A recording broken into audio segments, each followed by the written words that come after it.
Mark Pennicelli.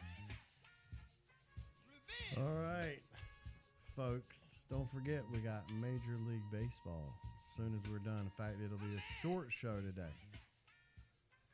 Only on for 2 hours today.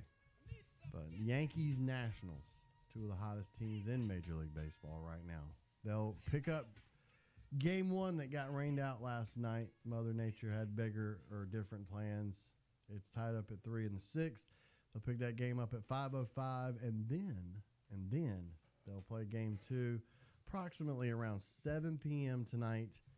And then we'll have, as soon as they wrap up, we'll send you out to the Western Conference Final in progress. The GIP, as I like to call it, because you're getting gypped out of part of the game. So it doesn't matter. The Warriors are sweeping that thing. Carolina Oliveras has joined us. I am here. Every day the studio gets a little better, don't you think? Yeah. The decorating, it's getting a Nice. little more full. A lot more stuff. It got greener in here. I don't know if you guys noticed. But we'll hold off on that. I did see this, Sam.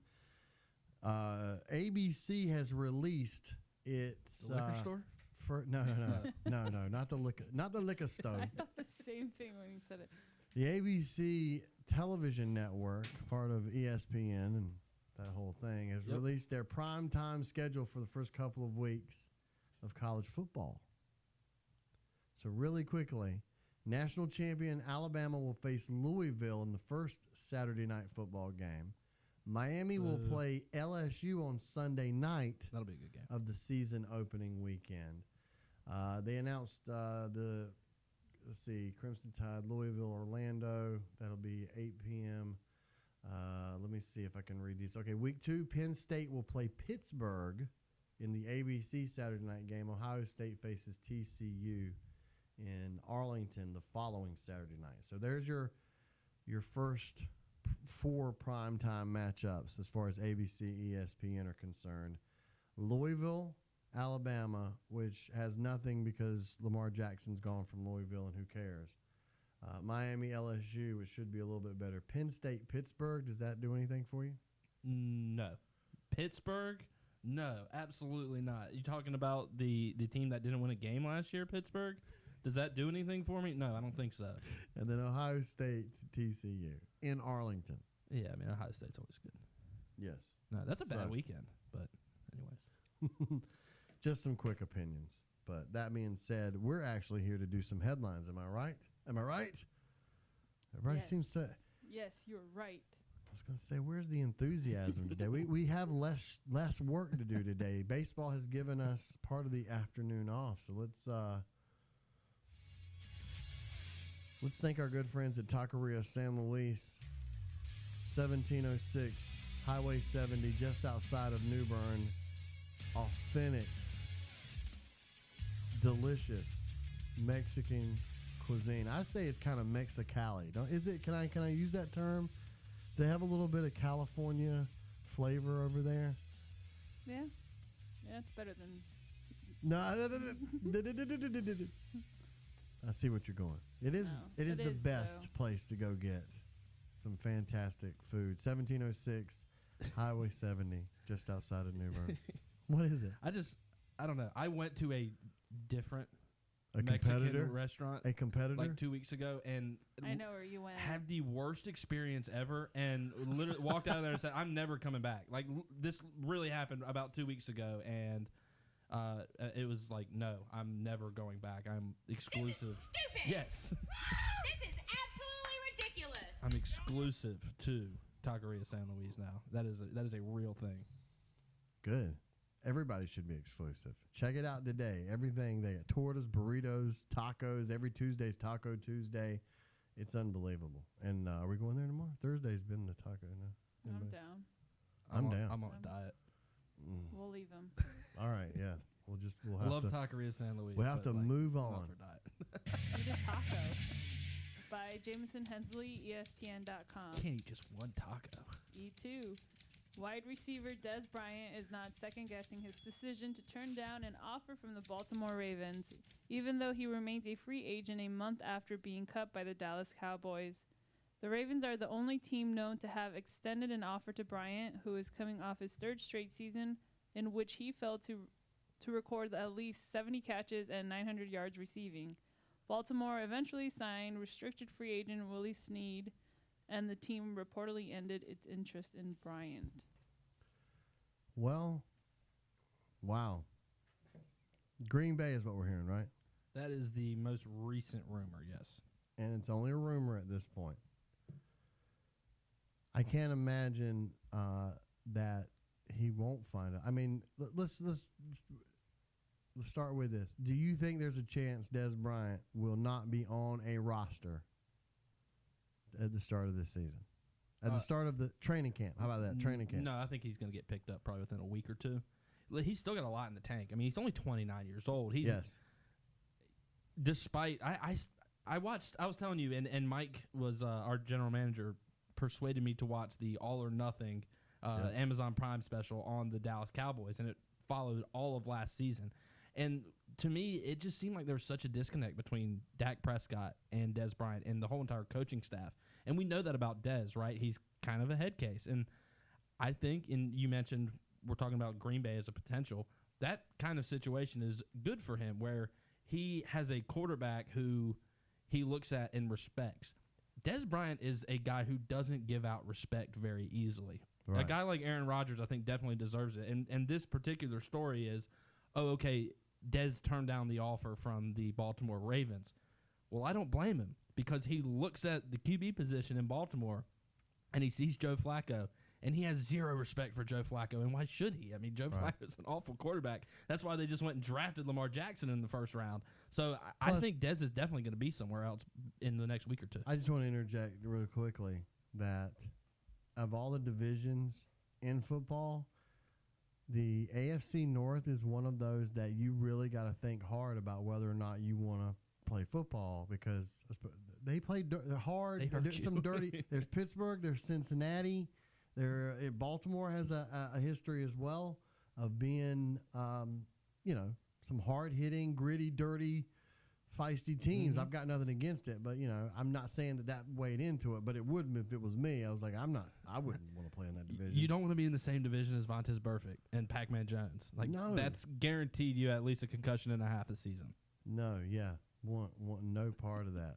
No part of that whatsoever. I'm with you. I think he's got a lot left in the tank. It's got to be the perfect situation, and you're right. I think going somewhere where he can't question the quarterback. He can't question. I mean, it was ridiculous. Listen, we're all human beings. You and I, Sam, you and I, Carolina, you and I, folks listening, you guys get where he should have figured out how to get along with Dak Prescott, and he wouldn't be in this position right now. But the problem is he probably didn't. He was probably frustrated. But the stats prove out, no matter what Dez Bryant tells you, there were only 3 other dudes that got targeted more than he did the last 3 years. He just couldn't catch enough of them in order to make a difference. So I think it's got to be somewhere like that. I think you're absolutely right. If Green Bay pulls the trigger on that deal, I think it could be interesting. Because here's one other thing about that. Aaron Rodgers is one of those guys who I think can take Carolina and make her a Pro Bowl receiver. I mean, he's just one of those guys. Mm-hmm. He can do things, figure out what you do best. And how are your hands catching a football? Can you catch a football? I think you could. There you go. Oh, do it again. Hang on. We missed it. You conveniently have a football here in the studio. An emoji football. But yes, I think that would be the perfect situation for him, something like that. Yeah, and you were talking about Dallas. I think Dallas was sort of getting to the point where they're ready to move away from him too, just because of the whole new young regime, and Dez Bryant still remains fairly toxic. And when we talk about, and he probably felt like a leader, and he's probably not the guy you want being in the leadership council, so to speak. Right, and as Tony Romo left last year, and Jason Witten departing this year. I think Jerry and Stephen Jones and Jason Garrett and all those guys sort of looked around and said, well, of that main core we had, the guy that we like the least is still here. So why don't we just go ahead and get rid of him too and start over? And yes. to Dez's credit, as we talk about him still having something left in the tank, we're pretty sure. that doesn't mean he is still the same player he was when he came out of Oklahoma State. The knock against Dez over the past couple years is he has lost any bit of breakaway speed. Dez Bryant has now become a wide receiver that I think has to serve a number 2 role. He needs to be a secondary option, and he doesn't need to be the option for a team that can stretch the field. That's why if you look at a team like Green Bay, it sounds like a perfect fit because you have a guy like Devontae Adams that is capable of stretching the field on the outside. You have a guy like Randall Cobb who is able to slice teams up on the inside. So let Dez Bryant be that 2/3 option, and then I think he can find something. Dez Bryant was double teamed so often last year. So often, Dez Bryant saw a double team. Underneath, over the top, 90% of the time it seemed like. So if you take him and put him somewhere else where his complementary receivers are guys that aren't named Terrence Williams and Bryce Butler, then he's going to have more success because he's going to get more open looks. And then you're going to see Dez Bryant. I wouldn't be surprised if he plays in Green Bay, Dez Bryant having an 1,100-yard, 9-touchdown season. It just has to be the right situation. Yeah, I don't want him on my team. You made me get to thinking about this. I mean, you got to be smart about this. I mean, he could blow up these volatile teams. Like if you're like a Buffalo, a Miami, as I was just mentioning. If you're young, you don't want him. Yeah, oh no, because he's going to go in expecting things, start to dictate things. He could wreak havoc on anybody that's trying to build something. And to me, that's not me hating on him. I appreciate the fact that he's going to go in there trying to get his, but at the same time, that's not going to work well for a younger team that's trying to build something. Mm-hmm. So, yeah, and listen, if it works out for him in Green Bay, I mean, listen, that may be for Dez Bryant haters. This may be something we all hate because I mean, the thought of Aaron Rodgers could make him into a 90-catch, 1,000-yard, 10+ touchdown kind of guy. In my estimation, I think Aaron Rodgers is that kind of guy. I wonder what Green Bay fans would think about Dez Bryant if he's there, though, because is there a more wholesome fan base than that of Green Bay? And I know I was telling you and Mike earlier wholesome or holier than thou art. Right, yeah. I mean, I think that's the St. Louis Cardinals fans, but because I happen to remember a tight end who got a Packer tight end. Was it Mark Chimura, who got caught in the hot tub with his nanny, his babysitter? Oh, no. Yeah, really? so, Green Bay, Wisconsin, man. Well, that's kind of what I'm saying, Hello, though. Wisconsin. We'll see what happens. We Mark will. Chimura, tight end. Oh, wow. Are you interested? Is that him? Mm-hmm. I want to, because sometimes I put a crime on somebody who's completely innocent, but that's him. He's I think he's actually in the middle of a sexual assault trial right now. Oh, wow. As of January 30th, yeah. Yeah. Well, A bunch of drugs when you're in married Wisconsin, too. and your nanny's like 20, you shouldn't be in the hot tub with her. Ground rules. Yeah, no. Ground rules. One day when I have children and, it comes time to the point where, like, I might have to hire a nanny, I'm doing the smart thing. I'm hiring somebody, like, job requirement number 1, 60 years or older. 60 years or older. Right, or just not hot. I would literally go, listen, you have all these great credentials here. I mean, it looks like you've got all the experience. You've already worked with kids before, but you are way too hot. Can we get Ugly Betty in here? Like, can Ugly Betty be my nanny? Ugly Betty's hot. Isn't she in real life? I don't know. I've never seen the show. I have no idea. I've never seen the show. All right. I think I went off the air like 10 years ago. ESPN. Joey, is it Votto or Votto? Votto apologized for his comments belittling the fellow Canadian James Paxton's accomplishment of throwing a no-hitter in Toronto, writing that his remarks, quote, came out of a side of jealousy, end quote. Votto said that Votto, who is from Toronto, said in a podcast released Tuesday by Yahoo Sports that he, quote, couldn't give a rat's ass, end quote, about Paxton being the first Canadian to throw a no-hitter on his home country soil. Sorry, all the music was like... I'm sorry, very distracting, but... Poorly timed. I'm sorry. I think I went too early. The point is, you were excited because this is Canada on Canada crime, yes, is it not? I love it. Oh, my gosh. Okay, so the quote literally continues, and there's about a paragraph where he basically talks about, he is Canadian, but he was raised on American baseball, blah, blah, blah. The key line here, as far as Toronto and Canadian baseball and the country of Canada and James Paxton being Canadian, I don't care at all. Joey Votto, a fellow Canadian, is telling you that even he doesn't care about Canada. So anybody listening out there, whenever Canada is brought up to you, your only response should be, I don't care. Even Canadians don't care about Canada. Even Canadians just want to come down south a little bit and come hang out with us in the good old United States of A. Canadians don't even like Canada. I just love this story so much, man. Your new favorite Canadian, Joey Votto, number one. High fly ball hit back into right field and hit well. Going back, and it's gone. A home run. Joey Votto takes him out on the first pitch. A bomb to right. That is the sixth time that he has touched them all here in 2008. Marty Brenneman, gosh, Reds Radio Network. Too much Joey Votto. You're loving it, though. I'm loving it, man. And he did come out and apologize, which I also don't It's like. very I don't Canadian. think, yeah, it's like, sorry, I didn't mean to offend you. Sorry about that. I'm sorry I said that about my... I'm sorry. What accent is that? It's Scottish. I don't have a good Canadian accent either. I don't. But Well, it's American. They most... Unless they speak French. Right. And that's another thing. Like, pick a language. What do you want to be? Canada has such an image issue. I don't think They don't so. know what they They are. have French Canada and Canada. Yeah, and but- in Canada, people speak English. And in French Canada, they speak French. But they even have like you go up to like northern Canada and it's like Inuit country. You know what I mean? It's like we're living in igloos and like wearing moose antlers and moose pelts, and then you go and there's like, oh, we're the lumberjacks of Canada. Man, Canada, it's a very diverse country.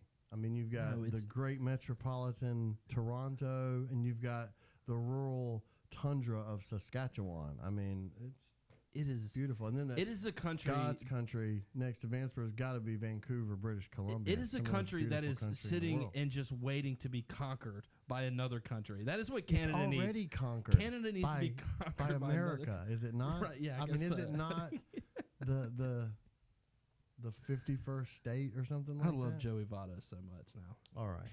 We have one more story. We got to get through From this. ECU Baseball News. Is it, I don't want to mess up this person's name, but I'm going to Dwayne